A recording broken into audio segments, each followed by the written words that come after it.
Bitcoin bisa beneran bikin orang bebas finansial atau cuma ilusi, bro? Kalau semua orang pegang Bitcoin, siapa yang bakal kerja? Bisa nggak Bitcoin dipakai buat beli gorengan di warung? Bitcoin bisa bikin lo kaya atau malah bikin lo miskin? Bitcoin bakal masuk kurikulum sekolah atau tetap jadi ilmu gelap? Apakah negara-negara besar bakal bikin mata uang kripto sendiri buat ngelawan Bitcoin? Oke, di video ini gue akan ngobrol kembali ya bareng ChatGPT. Jadi gue akan tanya-tanya seputar gimana sih Bitcoin 10 tahun kemudian, dan apa dampaknya buat kalian semua yang tidak beli Bitcoin. Apakah harta yang kalian punya, apakah tabungan yang kalian punya di bank akan bikin lu kaya atau tambah bangkrut? Yuk kita langsung sapa ChatGPT.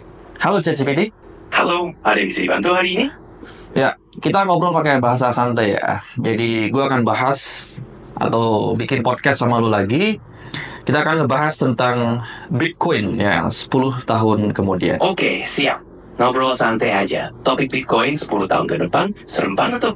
Ada yang khusus yang mau dibahas? Iya, gue udah siapin kurang lebih ada 50 pertanyaan. Jadi lu harus jawab dari pertanyaan gue, oke? Siap, boleh langsung mulai aja. Apa pertanyaan pertamanya? Oke, Bitcoin bakal jadi duit utama atau masih jadi aset spekulatif doang? Menurut lo gimana? Menurutku, Bitcoin bisa punya potensi jadi lebih diterima sebagai alat tukar. Tapi kemungkinan besar tetap akan dianggap sebagai aset spekulatif. Faktor seperti regulasi dan adopsi global akan menentukan peran Bitcoin ke depannya. Faktor regulasi berarti ya. Kalau misalnya banyak negara yang meregulasi tentang kripto atau Bitcoin ini, apa dampaknya kira-kira? Regulasi bisa membawa dampak besar. Kalau banyak negara mengatur secara ketat, Bitcoin bisa jadi lebih stabil dan diterima, tapi bisa juga menghambat inovasi dan adopsi. Semuanya tergantung bagaimana regulasinya diterapkan. Oke, berikutnya 10 tahun lagi harga Bitcoin bakal berapa? 10 miliar kah per Bitcoin atau udah ambiar, bro? Sulit memprediksi harga Bitcoin ya. Banyak faktor yang bisa mempengaruhi, seperti adopsi massal, regulasi, dan teknologi. Tapi potensinya tetap besar. Kita lihat aja perkembangannya. Oh gitu ya. Oke, Elon Musk bakal makin nge-push Bitcoin atau malah ninggalin Bitcoin? Kira-kira menurut lo gimana? Elon Musk memang dikenal suka bikin kejutan. Bisa jadi dia terus dukung Bitcoin atau fokus ke proyek lain. Kita tunggu aja, siapa tahu dia punya ide baru. Oh gitu ya. Oke. Berikutnya, Iya, regulasi negara bakal makin ngeblok Bitcoin atau malah embrace? kemungkinan besar bakal campuran. Ada negara yang embrace buat ambil keuntungan dari teknologi blockchain, sementara yang lain mungkin tetap memblokir karena alasan keamanan atau regulasi keuangan. Kita lihat perkembangannya nanti. Jadi ada yang pro dan kontra ya? Iya, betul. Pasti ada yang pro dan kontra, tergantung kebijakan dan kepentingan masing-masing negara. Oke. Berikutnya, orang biasa bakal ngerti Bitcoin atau tetap pusing sama blockchain? Seiring waktu, mungkin lebih banyak orang yang paham, terutama kalau edukasi tentang blockchain dan Bitcoin makin meluas. Tapi tetap ada yang mungkin merasa pusing dengan teknologinya. Semuanya tergantung edukasi dan seberapa user-friendly teknologi ini nantinya. Jadi edukasi tentang Bitcoin, blockchain ini, kripto ini ngaruh juga ya untuk kedepannya. Iya, edukasi itu kunci. Semakin banyak orang yang paham, semakin besar peluang adopsi dan perkembangan Bitcoin serta blockchain di masa depan. Oke, kalau misalnya Bitcoin ini gagal, apa penyebab paling logisnya ya kira-kira? Kemungkinan besar penyebab utamanya bisa karena regulasi ketat, kurangnya adopsi massal, atau masalah teknis seperti skalabilitas dan keamanan. Selain itu, persaingan dengan teknologi lain juga bisa jadi faktor. Kalau masalah regulasi, apakah ada yang bisa menghentikan dari biasnya Bitcoin ini? Kalau regulasi ketat diterapkan, terutama di negara-negara besar, bisa menghambat adopsi Bitcoin. Namun, jika regulasinya seimbang dan mendukung inovasi, Bitcoin tetap bisa berkembang. Semuanya tergantung bagaimana regulasi itu diterapkan. Oke. Apakah Bitcoin bakal jadi digital gold atau bakal absolute? Tentu. Jadi, ada pandangan bahwa Bitcoin bisa menjadi semacam emas digital karena sifatnya yang terbatas dan bisa dijadikan penyimpan nilai. Tapi, apakah Bitcoin bisa mencapai status itu secara luas? Masih tergantung pada adopsi dan penerimaan masyarakat global. Oke, Bitcoin mining bakal tetap profitable atau udah nggak relevan untuk saat ini? Mining Bitcoin masih bisa profitable, tapi seiring bertambahnya kesulitan dan biaya, mungkin hanya menguntungkan bagi yang punya sumber daya besar. Skalanya jadi makin besar dan kompetitif. Oke. Bakal ada negara yang nyimpen cadangan Bitcoin buat gantiin emas. Menurut lo gimana? Ada kemungkinan besar beberapa negara bisa mulai menyimpan cadangan Bitcoin sebagai pelengkap emas, terutama jika mereka melihat nilai jangka panjangnya. Tapi adopsi seperti ini akan bergantung pada seberapa stabil dan diterimanya Bitcoin di pasar global. Nah, sekarang kan Amerika udah beli Bitcoin cukup banyak ya. Apa yang lo bisa jelasin? Negara-negara seperti Amerika memang mulai tertarik dengan Bitcoin sebagai aset digital. Kedepannya, mungkin lebih banyak negara yang mempertimbangkan Bitcoin sebagai bagian dari cadangan mereka, tergantung perkembangan regulasi dan penerimaan pasar. Artinya kalau level negara ini mengadopsi Bitcoin lalu membeli Bitcoin dengan APBN yang dia punya, otomatis ya kalau misalnya katakanlah 30% per tahun, wah ini gede banget ya. Betul, kalau banyak negara adopsi Bitcoin dan mengalokasikan anggaran mereka, dampaknya bisa besar. Itu bisa bikin harga Bitcoin naik signifikan. Tapi tentu saja, ini juga tergantung pada kebijakan dan situasi ekonomi global. Oke, Bitcoin bisa beneran bikin orang bebas finansial atau cuma ilusi, bro? Bitcoin bisa jadi alat untuk mencapai kebebasan finansial, tapi tetap perlu diingat bahwa risikonya juga tinggi. Penting untuk paham betul sebelum berinvestasi karena nilainya bisa sangat fluktuatif. Jadi jawaban lu bijak sekali ya. Terima kasih. Memang penting untuk selalu bijak dan hati-hati dalam berinvestasi. Ya, 10 tahun lagi, siapa yang bakal pegang Bitcoin terbanyak, retail atau institusi? Dalam 10 tahun, kemungkinan institusi akan memegang lebih banyak Bitcoin karena mereka punya sumber daya besar. Tapi retail juga akan tetap berperan, terutama jika adopsi terus meningkat. Gimana dengan level negara? Negara juga bisa memegang Bitcoin dalam jumlah besar, terutama jika mereka mulai menggunakannya sebagai cadangan. Namun, institusi finansial mungkin akan tetap mendominasi kepemilikan Bitcoin. Adakah yang selevel Michael Saylor ya, MicroStrategy yang Bitcoinnya paling banyak untuk level institusi? Iya, MicroStrategy dengan Michael Saylor memang salah satu institusi yang punya Bitcoin dalam jumlah besar. Kedepannya, mungkin ada lebih banyak institusi yang mengikuti jejak mereka. Oke, orang tua bakal ngerti Bitcoin atau tetap nganggep itu penipuan? Dengan edukasi dan informasi yang lebih luas, semoga semakin banyak orang tua yang mengerti Bitcoin. Tapi pasti tetap akan ada yang skeptis, terutama karena sifatnya yang digital dan fluktuatif. Kenapa orang-orang tua ini dia skeptis tentang Bitcoin?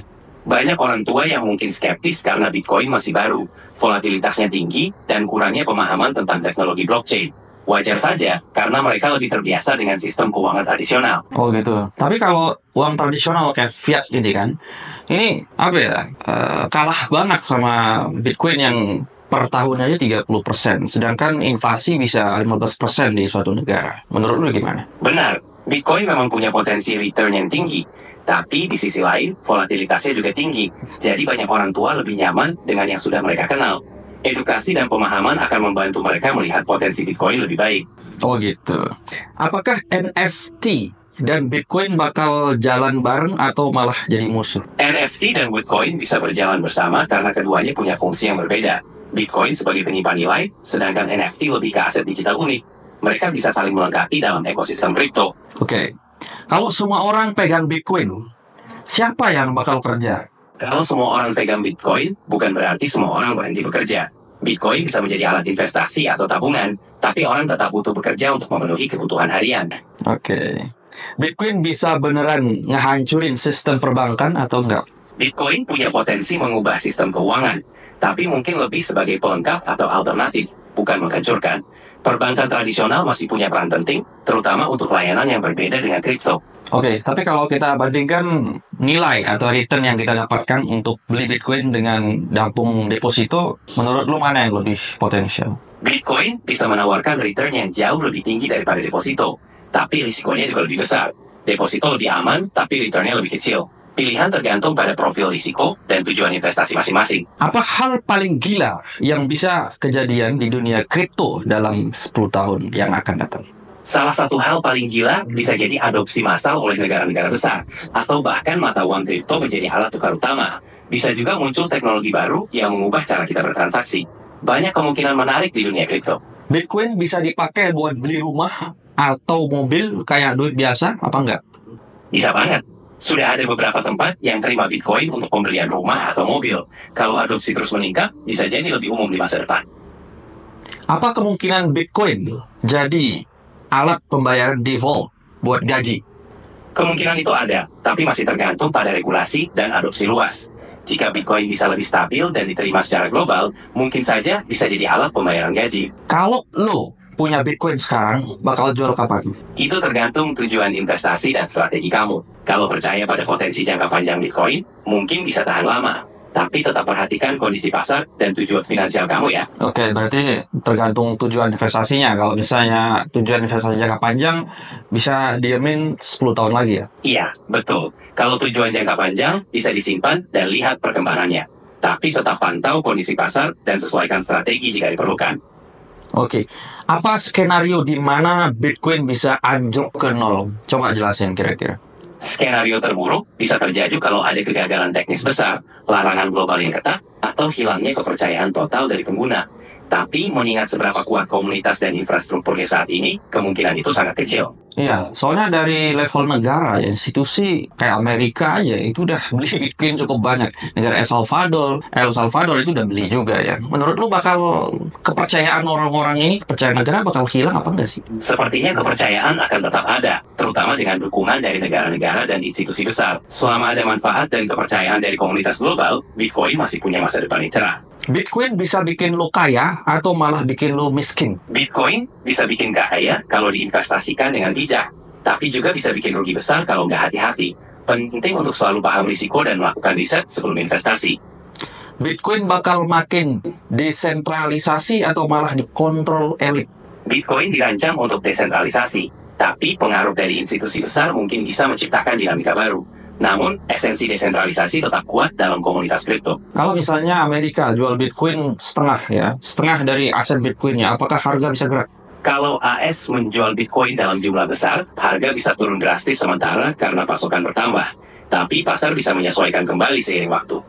Apa batas maksimal Bitcoin bisa nyentuh harga tertinggi? Batas maksimal harga Bitcoin itu sulit diprediksi, bergantung pada adopsi, permintaan, dan berbagai faktor lainnya. Bisa sangat tinggi, tapi juga penuh ketidakpastian. Oke, gimana kalau Bitcoin dilarang total di semua negara? Ya, apa alasan? Kalau Bitcoin dilarang total di semua negara, nilainya bisa anjlok drastis. Tapi larangan total seperti itu kecil kemungkinannya karena teknologi blockchain punya banyak manfaat. Lebih mungkin ada regulasi ketat daripada pelarangan total. Oke, Bitcoin bakal ada Bitcoin bakal ada kompetitor serius atau tetap jadi nomor satu? Pasti akan ada kompetitor serius. Tapi Bitcoin kemungkinan tetap jadi nomor satu karena statusnya sebagai pelopor. Namun inovasi di dunia kripto selalu berkembang, jadi persaingan tetap dinamis. Kalau Satoshi Nakamoto muncul lagi, bakal mengubah apa kira-kira? Kalau Satoshi Nakamoto muncul lagi, itu bisa mengubah banyak hal. Kepercayaan dan spekulasi di pasar bisa meningkat, dan dia mungkin bisa memberikan arah baru pada pengembangan Bitcoin. Tapi banyak juga yang merasa Bitcoin sekarang sudah independen dari penciptanya. Artinya kalau misalnya penciptanya itu muncul, apakah kepercayaan investornya akan berubah gitu? Kalau penciptanya muncul lagi, kepercayaan investor bisa berubah. Tergantung apa yang dia sampaikan dan lakukan. Bisa meningkat karena kejelasan, tapi bisa juga memunculkan kekhawatiran baru. Apakah Bitcoin aman dari serangan hacker 10 tahun ke depan? Bitcoin sendiri relatif aman karena teknologi blockchain-nya. Tapi risiko serangan pada exchange atau wallet tetap ada. Jadi penting untuk selalu waspada dan gunakan langkah keamanan yang tepat. Iya, apa kira-kira serangan ke wallet yang agak bahaya? Serangan seperti phishing, malware, atau pencurian private keys adalah ancaman utama. Penting untuk selalu menjaga keamanan dengan menggunakan wallet yang terpercaya dan menghindari tautan mencurigakan. Bagaimana dampak Bitcoin ke negara berkembang? Bitcoin bisa memberikan dampak positif jika inklusi keuangan bagi yang tidak memiliki akses ke bank. Namun, volatilitas harga juga bisa jadi tantangan, jadi perlu diatur dengan bijak. Bitcoin bakal masuk kurikulum sekolah atau tetap jadi ilmu gelap? Kemungkinan Bitcoin dan blockchain akan masuk kurikulum seiring meningkatnya penerimaan dan pentingnya literasi digital. Tidak akan lagi dianggap sebagai ilmu gelap. Apakah Bitcoin bisa bikin gap kaya miskin makin jauh? Potensi Bitcoin memperlebar gap jika hanya segelintir orang yang menguasai asetnya. Tapi di sisi lain, Bitcoin juga bisa memberikan peluang baru bagi yang belum terjangkau sistem keuangan tradisional. Ya, kalau misalnya tinggal di pelosok-pelosok ya, dia nggak bisa ngerti Bitcoin kan, kecuali yang tinggal di perkotaan. Betul, tantangan edukasi dan akses teknologi memang lebih lebih besar di daerah terpencil. Tapi, seiring waktu dan perkembangan teknologi, diharapkan lebih banyak orang bisa paham dan mengaksesnya. Apa peluang Bitcoin jadi alat transaksi utama di Metaverse? Peluangnya besar, karena Bitcoin sudah dikenal dan diterima luas. Di Metaverse, kebutuhan akan mata uang digital yang stabil dan aman bisa membuat Bitcoin jadi pilihan utama. Bitcoin bakal tetap ada dalam 100 tahun atau bakal tergantikan? Sulit diprediksi, tapi kalau Bitcoin terus beradaptasi dan tetap relevan, bisa saja bertahan lama. Namun, inovasi di dunia teknologi sangat cepat, jadi kemungkinan adanya pengganti juga selalu ada. Oke, bisa nggak Bitcoin jadi solusi buat krisis ekonomi global? Bitcoin bisa jadi salah satu solusi, terutama sebagai alternatif aset yang tidak terikat dengan kebijakan moneter negara. Namun, tetap dibutuhkan pendekatan yang komprehensif untuk mengatasi krisis ekonomi global. Bitcoin bakal lebih diterima di negara maju atau negara berkembang? Kemungkinan besar lebih cepat diterima di negara maju, karena infrastruktur dan literasi teknologi lebih kuat. Tapi negara berkembang juga punya potensi besar seiring meningkatnya akses teknologi. Apa kemungkinan Bitcoin dihack secara besar-besaran? Bitcoin sendiri sangat aman karena desentralisasi dan kriptografi. Tapi platform atau exchange yang menyimpannya bisa jadi target serangan. Penting untuk selalu waspada dan menggunakan langkah keamanan yang kuat. Ya, karena di sebuah negara juga gue pernah dengar ada exchange yang dihack. Gimana nasib uang investor? Bakal hilang apa enggak tuh? Kalau exchange dihack, dana investor bisa terancam. Tergantung kebijakan exchange tersebut, kadang mereka bisa mengganti kerugian, tapi kadang juga tidak. Penting untuk selalu pilih exchange yang terpercaya dan aman.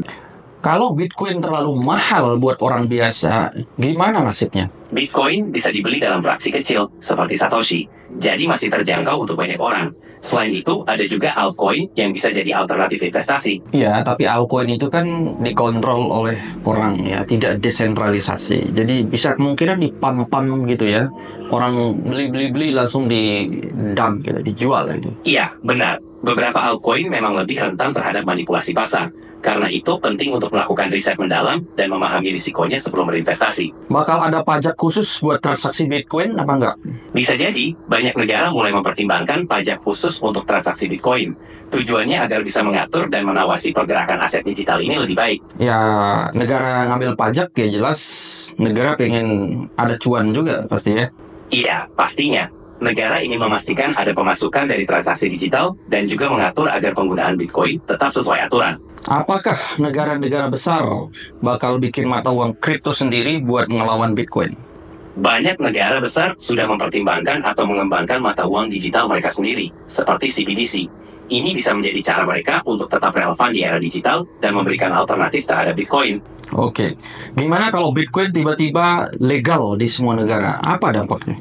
Kalau Bitcoin tiba-tiba legal di semua negara, adopsinya bisa melonjak drastis. Ini bisa meningkatkan kepercayaan dan stabilitas Bitcoin, tapi juga membawa tantangan baru dalam regulasi dan pengawasan. Dan harga pasti akan terbang. Kemungkinan besar, harga akan naik tajam karena permintaan meningkat dan kepercayaan global bertambah. Orang bakal ninggalin uang fiat dan pakai Bitcoin doang, menurut lu gimana? Sepertinya uang fiat tetap akan ada, karena perannya penting dalam ekonomi. Bitcoin bisa jadi pelengkap atau alternatif, tapi tidak sepenuhnya menggantikan uang fiat. Kalau uang fiat kan buat belanja. Kalau Bitcoin kan buat aset, biar harganya nambah, jadi aset kita meningkat nilainya, supaya tidak tergerus inflasi, benar nggak? Iya, benar sekali. Bitcoin lebih sering dianggap sebagai penyimpan nilai atau aset untuk melawan inflasi, sementara uang fiat tetap digunakan untuk transaksi sehari-hari. Bisa nggak Bitcoin dipakai buat beli gorengan di warung? Secara teknis, bisa. Tapi untuk saat ini, Bitcoin lebih cocok untuk transaksi besar atau investasi. Untuk beli gorengan, mungkin lebih praktis pakai uang tunai atau dompet digital lokal. Contoh ya, ada warung gorengan, terus dia punya QR gitu ya. Terus kita bisa langsung bayar tuh pakai Bitcoin. Bisa nggak kira-kira? Secara teknis, bisa. Apalagi kalau warung tersebut menerima pembayaran lewat QR Code. Tinggal scan dan bayar dengan Bitcoin. Meskipun mungkin belum umum. Kalau lu baru tahu Bitcoin sekarang, masih worth it nggak buat investasi? Ya, masih worth it. Bitcoin punya potensi jangka panjang, tapi penting untuk riset dan pahami risikonya sebelum berinvestasi. Oke. Bakal ada altcoin yang bisa ngalahin Bitcoin nggak kira-kira? Altcoin misalnya muncul altcoin apa gitu? Mungkin saja, tapi Bitcoin punya keunggulan sebagai yang pertama dan paling dikenal. Altcoin bisa saja menawarkan fitur baru, tapi mengalahkan dominasi Bitcoin tidak mudah. Apakah teknologi blockchain bakal beneran mass adoption? Ya, Teknologi blockchain punya potensi besar untuk diadopsi secara luas, terutama di sektor keuangan, logistik, dan pemerintahan. Kemampuannya untuk menciptakan transparansi dan keamanan membuatnya sangat menarik. Bisa nggak Bitcoin dipakai buat nyimpan identitas digital? Bisa. Konsep ini dikenal sebagai decentralized identity. Blockchain bisa digunakan untuk menyimpan data identitas digital secara aman dan terenkripsi. Oke, apa risiko terbesar pegang Bitcoin jangka panjang? Ada nggak kira-kira? Risiko terbesar memegang Bitcoin jangka panjang adalah volatilitas harga yang tinggi. Selain itu, perubahan regulasi atau isu keamanan juga bisa mempengaruhi nilai investasi. Isu keamanan. Kalau misalnya semakin banyak adopsi Bitcoin di level negara, artinya untuk jangka panjang, ini return-nya akan jauh lebih bagus ya? Iya, semakin banyak adopsi Bitcoin, terutama di level negara, potensi return jangka panjangnya bisa meningkat. Namun, tetap perlu diingat bahwa risiko tetap ada. Iya, Bitcoin bakal ngerusak lingkungan atau malah jadi lebih ramah nih. Kan ada nambang-nambang Bitcoin itu ngaruh gak? Bitcoin mining memang punya dampak lingkungan karena konsumsi energi tinggi. Namun, ada upaya untuk membuatnya lebih ramah lingkungan, misalnya dengan menggunakan energi terbarukan. Iya, isu energi terbarukan ini makin menggelora ya di internasional itu. Apa itu kira-kira? Maksudnya apa yang diperbincangkan itu? Isu energi terbarukan ini mencakup penggunaan sumber energi yang lebih bersih dan sustainable, seperti tenaga surya atau angin, untuk mengurangi jejak karbon dari aktivitas seperti Bitcoin mining. Ini penting agar teknologi seperti blockchain bisa lebih ramah lingkungan. Artinya tenaga surya atau sinar matahari ini bakal jadi apa ya? Diuangkan gitu ya, dibisniskan gitu ya ke depannya. Iya, benar. Sumber energi seperti tenaga surya memang semakin dikomersialkan, dan kedepannya bisa menjadi bagian penting dari bisnis energi global. Kira-kira bisa diaplikasikan ke apa aja itu untuk tenaga surya ini? Untuk kehidupan sehari-hari? Tenaga surya bisa diaplikasikan untuk berbagai kebutuhan sehari-hari, seperti listrik di rumah, pengisian daya kendaraan listrik, hingga keperluan industri. Ini bisa mengurangi ketergantungan pada bahan bakar fosil dan lebih ramah lingkungan. Oke, apa hal paling mind-blowing yang bisa kejadian kalau Bitcoin sukses besar? Kalau Bitcoin sukses besar, mungkin kita akan melihat perubahan besar dalam sistem keuangan global, di mana desentralisasi menjadi norma dan setiap orang punya kendali lebih besar atas aset mereka. Ini bisa mengurangi ketergantungan pada bank tradisional. Artinya banyak orang yang beralih untuk investasi dari Bitcoin ini ya? Iya. Kalau Bitcoin terus bersukses, bisa jadi lebih banyak orang tertarik berinvestasi di sana. Ini bisa mengubah cara orang mengelola keuangan mereka. Iya, jadi orang-orang akan mengambil uangnya, akan withdraw uangnya, terus dia akan membeli aset digital Bitcoin ini ya? Bisa jadi begitu. Mereka mungkin akan diversifikasi portofolio dengan memasukkan Bitcoin atau aset digital lainnya. Tren ini bisa semakin kuat seiring meningkatnya kepercayaan pada kripto. Jadi semakin banyak orang percaya ya tentang kripto, Bitcoin ini, makin banyak yang melek untuk teknologi seperti blockchain ini ya? Iya, benar sekali. Kepercayaan yang meningkat terhadap kripto juga akan mendorong adopsi teknologi blockchain di berbagai bidang lainnya. Ini membuka peluang inovasi yang lebih luas. Oke, kita langsung aja untuk beli Bitcoin. Buat yang tertarik, bisa jadi langkah bagus. Tapi pastikan selalu melakukan riset dan memahami risikonya sebelum berinvestasi ya. Ya, hari ini Bitcoin harga berapa bro? Saat ini, harga Bitcoin sekitar 96.722 dolar Amerika Serikat. Turun sekitar 2,2% dari penutupan sebelumnya. Ya, menurut lo ini udah bottom belum ini? Kalau dilihat dari supportnya. Sulit untuk memastikan apakah sudah mencapai bottom atau belum, karena pasar kripto sangat fluktuatif. Lebih baik lakukan analisis mendalam atau konsultasi dengan ahli sebelum mengambil keputusan. Oke, 1 tahun lalu di 2024 sampai sekarang, berapa persen kenaikannya? Sejak awal 2024, Bitcoin mengalami kenaikan signifikan. Pada Desember 2024, harganya mencapai 100.000 dolar untuk pertama kalinya. Jadi kalau dipersenkan 2024 ke 2025 sekarang, berapa? Kenaikan dari 2024 ke 2025 sekitar 90%, mengingat harga Bitcoin saat ini sekitar 96.722 dolar. Kalau gue beli 1 miliar misalnya, di 2024, 90%-nya berapa kira-kira? Duit gue jadi berapa? Kalau beli 1 miliar rupiah di 2024 dan naik 90%, berarti sekarang jadi sekitar 1,9 miliar rupiah. Oke, sesimpel itu ya. Oke, sekarang kita langsung beli Bitcoin. Ini ada duit 917 dolar, ya, sekitar 15 juta. Kita akan langsung pergi ke market ya. Market, kita cari Bitcoin. Klik buy. Sekarang kita beli 100% aja. Ya, 913 dolar. Kita punya USDT. Langsung kita klik buy Bitcoin. Nah, ini sudah berhasil. Kita sudah berhasil beli Bitcoin. Ya, oke, aset kita berapa sekarang? Nah, ini udah ya, Bitcoin 913 ya. SDT-nya 0, pindah ke Bitcoin. Jadi cara belinya gampang banget ya. Cara belinya gampang banget, tinggal lo ini aja. Ya, today's PNL masih merah ya, tunggu aja nanti naik. Tinggal lo beli aja ke trade, langsung P2P ya. Jadi lo bisa beli, lo jual di sini ya. Kita masih menggunakan P2P gitu ya. Jadi gampang banget, lo transfer aja ke rekening yang tersedia, beli USDT, USDT-nya pindahin, convert ke Bitcoin, beli Bitcoin seperti itu. Nah, nanti harga Bitcoinnya ini naik, ya lo untung dah. Ya, yang penting lo kuat nahan apa enggak gitu. Kalau nggak kuat nahan ya udah, dikit-dikit lo mau jual ya Bitcoin lo ya. Gimana kalau gua nggak bisa beli 1 Bitcoin? Nggak usah, beli aja serpihan tai kupu. Ya, lu punya duit 10 juta, lu beli aja nggak apa-apa. Ya, cicil aja tiap bulan beli 15 juta, 5 juta, 10 juta, nggak apa-apa. Nah, nggak apa-apa, kemampuan lu segitu. Daripada lu nggak beli Bitcoin, misalnya duit lu misalnya 15 juta atau 20 juta. Diamin selama 10 tahun ya, duit lu bakal jadi apa? Bisa jadi 1 juta ya nilainya ya. Biasanya lu makan di warteg 15 ribu. Nah, nanti bisa jadi 200 ribu tuh, satu porsi. Jadi gimana caranya? Ya, kalau gue jadi lu ya mending gue beliin Bitcoin ya. Tapi ini bukan ajakan menjual atau membeli ya, hanya informasi saja ya. Gua sudah lakuin ya, keputusannya ada di lu gitu ya. Di sini disclaimer ya, tidak ada ajakan menjual atau membeli ya.